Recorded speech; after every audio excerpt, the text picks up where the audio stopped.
Hi everyone, my name is Rebecca Cavender, and I and other members of our team help students and recent graduates land amazing paid internships and fellowships for the Department of Energy and over 20 other federal agencies, such as the Federal Bureau of Investigation, the Centers for Disease Control, the Environmental Protection Agency, the Department of Defense, and many more.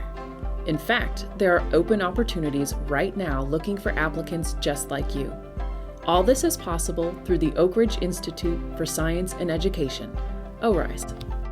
At ORISE, we provide world-class expertise in STEM and STEM support workforce development to recruit and prepare the next generation of our nation's scientific workforce.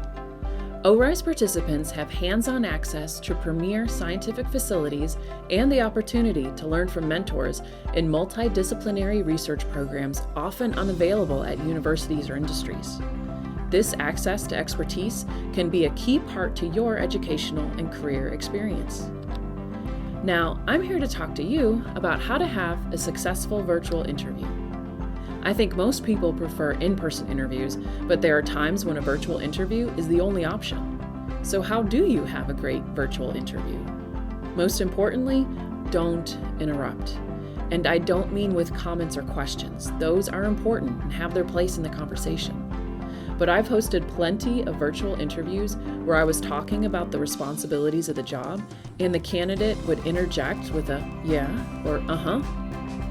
During an in-person interview, that is an expected part of the conversation. But in a virtual interview, all those small interjections break up the audio and you can't hear what the speaker is saying. So, mute yourself when someone else is talking and use your body language instead.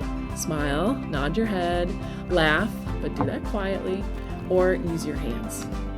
This will avoid you having to ask the interviewer to repeat what they just said, and makes you look like you are really paying attention to them.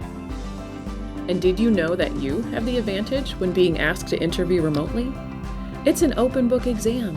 Have answers to common interview questions written down in an easy-to-read format to help jog your memory. Things like an example of a time you worked on a team, the skills you have to bring to the table, or a list of reasons why you want the job. And if you're interviewing for an entry-level position, make sure you elaborate on your answers, but don't ramble.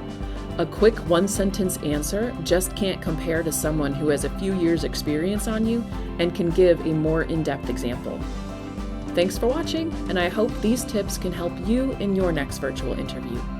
You can learn more about ORISE at our website, orise.orau.gov, by downloading our app, ORISE Go, from Apple or Google, or applying at www.zintellect.com. This is Rebecca with ORISE, and I hope you can help shape the future of science.